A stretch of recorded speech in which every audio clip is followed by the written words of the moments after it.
नमस्कार दोस्तों, स्वागत है आप सबका जैन इन्वेस्टर्स यूट्यूब चैनल में। दोस्तों, सरकार का एक फैसला और रिलायंस और ओएनजीसी जैसी बड़ी बड़ी कंपनियों के शेयर हो गए हैं धड़ाम। जी हाँ दोस्तों, आंतरिक आपूर्ति को बढ़ावा देने के लिए सरकार द्वारा पेट्रोल और डीजल पर निर्यात कर और घरेलू कच्चे तेल पर अप्रत्याशित कर लगाने के बाद रिलायंस इंडस्ट्रीज और ओएनजीसी के शेयरों में शुक्रवार को बहुत तेज गिरावट देखी गई है। सिर्फ इन शेयर्स में नहीं, ऑयल इंडिया और वेदांता जैसे शेयर्स भी काफी नीचे आ चुके हैं। ऑयल इंडिया में 15%, वेदांता में 4% का डाउन फ्लो देखा गया है। रिलायंस जैसी इंडस्ट्रीज में 8% की गिरावट देखी गई है और ओएनजीसी में 14% की गिरावट देखी गई है।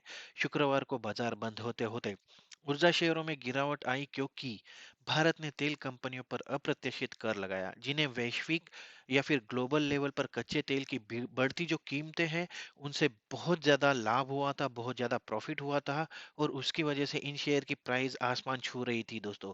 और साथ ही साथ गैसोलीन, डीजल और जेट ईंधन पर निर्यात करों की घोषणा भी की गई है सरकार की वजह से, जिसकी वजह से इन कंपनियों का जो निर्यात है उस पर जो प्रॉफिट मिल रहा था वो काफ़ी कम हो जाएगा दोस्तों। मई के मध्य के बाद से निफ्टी एनर्जी इंडेक्स में अपनी सबसे तेज गिरावट देखी गई है, लगभग 3.7%। ये energy index, Nifty energy index नीचे आ चुका है दोस्तों, गिर गया है।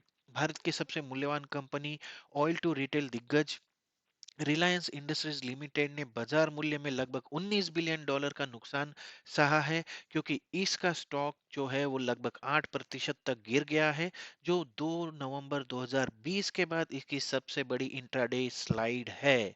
तो लगभग पिछले 2 सालों में ऐसा कभी टाइम नहीं आया था कि रिलायंस का शेयर 8% नीचे आ चुका था। काफ़ी अच्छा परफ़ॉर्म कर रहा था दोस्तों पिछले कुछ दिनों से ये शेयर, लेकिन इस एक फैसले ने इस शेयर में 8% की गिरावट ला दी। इसके साथ-साथ बीएसई इंडेक्स पर अगर आरआईएल का शेयर देखें तो वो भी लगभग 8% की गिरावट के साथ 2400 के आसपास कारोबार कर रहा था जब मैं ये वीडियो बनाया दोस्तों। इसका बाजार पूंजीकरण लगभग साढ़े 16 लाख करोड़ रुपए है। अगर देखें दूसरा ओएनजीसी की बात करें तो स्टेट ओन तेल उत्पादक ओएनजीसी ने भी लगभग दोस्तों 14% की गिरावट देखी है। 23 मार्च 2020 को कोरोना महामारी के बाद इसकी सबसे बड़ी गिरावट आई है दोस्तों। पिछले 2 साल से भी ज्यादा समय से इस शेयर में काफी अच्छा प्रोग्रेस देखने को मिला था, काफी अच्छे प्रॉफिट इस कंपनी को हो रहे थे और उसके वजह से इसका शेयर भी आसमान छू रहा था। लेकिन पिछले 2 साल के बाद ये सबसे बड़ी गिरावट देखी गई। ऑयल इंडिया भी लगभग 15% गिर चुका है दोस्तों, जबकि मैंगलोर रिफाइनरी और पेट्रोकेमिकल भी 10% से ज्यादा लुढ़क चुका है। वित्त मंत्रालय की अधिसूचना के अनुसार सरकार ने पेट्रोल और एटीएफ के निर्यात पर 6 रुपए प्रति लीटर टैक्स और डीजल के निर्यात पर 13 रुपए प्रति लीटर टैक्स लगाया है। इसके अतिरिक्त इसने स्थानीय रूप से उत्पादित कच्चे तेल पर भी 23,250 प्रति टन का अतिरिक्त टैक्स लगाया है दोस्तों।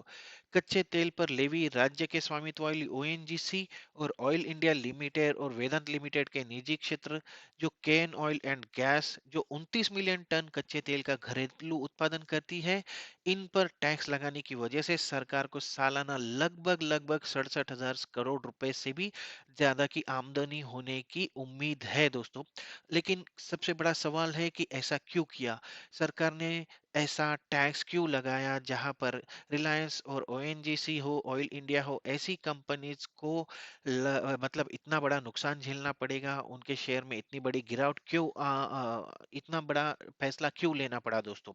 अगर आपको याद है तो पिछले कुछ महीनों से यूक्रेन और रूस के बीच में लड़ाई चल रही है। यूक्रेन पर रूस के आक्रमण के बाद दोस्तों तेल रिफाइनरी विशेष रूप से रिलायंस इंडस्ट्रीज, रोसनेफ्ट समर्थित द्वारा नायरा एनर्जी ने यूरोप और अमेरिका जैसे गरीब क्षेत्रों में अ, ईंधन बेचकर टकसाल बनाया, बहुत ज्यादा कमाई कर दी दोस्तों। लेकिन इसका प्रॉब्लम ये हो गया दोस्तों कि घरेलू गैसोलीन की जो आपूर्ति है वो कम हो गई, काफी जगह पर गैस मिलना मुश्किल हो गया और भारत में इनकी गैस की, पेट्रोल की, डीजल की कीमतें लगातार बढ़ती हुई देखी गई दोस्तों। तो सबसे सबसे मुख्य रीजन जो है वो निर्यात प्रतिबंध का मेन उद्देश्य है कि गैस स्टेशनों पर घरेलू घरेलू गैसोलीन की आपूर्ति को बहाल करना है, जिनमें से कुछ गुजरात, मध्य प्रदेश और राजस्थान जैसे राज्यों में समाप्त हो गए थे दोस्तों, क्योंकि ये निजी रिफाइनरी कंपनीज जो है वो स्थानीय रूप से ईंधन बेचने के बजाय विदेशों में ईंधन बेचना पसंद करते थे, क्योंकि उनको वहां पर ज्यादा प्रॉफिट मिल रहा था। तो सरकार का ये फैसला एक तरह से सही लग रहा है दोस्तों। इसमें आम आदमी की आम आदमी को थोड़ी बहुत राहत मिलने की गुंजाइश है, क्योंकि अगर इस पर कर लगेगा तो उनका प्रॉफिट कम होगा, और ये जो रिफाइनरीज कंपनी जो है वो मतलब थोड़ा कम एक्सपोर्ट करेगी, तो इंडिया में गैस और पेट्रोल की आवाजाही जो है या फिर उसका जो प्रोडक्शन है वो नॉर्मल हो जाएगा। और हो सकता है कि इसका सीधा असर पेट्रोल की, डीजल की और गैसोलीन की, सीएनजी की बढ़ती कीमतों पर भी पड़े, और वहां पर आम आदमी को कुछ फायदा होता दिखाई दे, और इन्फ्लेशन में कमी आने की गुंजाइश भी है दोस्तों। तो दोस्तों, ये था आज का वीडियो मेरा, जल्दी से बनाया है। रिलायंस और ओएनजीसी इतने बड़े क्रैश हो गए तो मैं अपने आप को रोक नहीं पाया वीडियो बनाने से। आज के वीडियो में मैं यही रुकता हूँ। मिलते हैं अगले वीडियो में एक नए शेयर के साथ, एक नई जानकारी के साथ और एक नई बात के साथ। तब तक के लिए नमस्कार दोस्तों।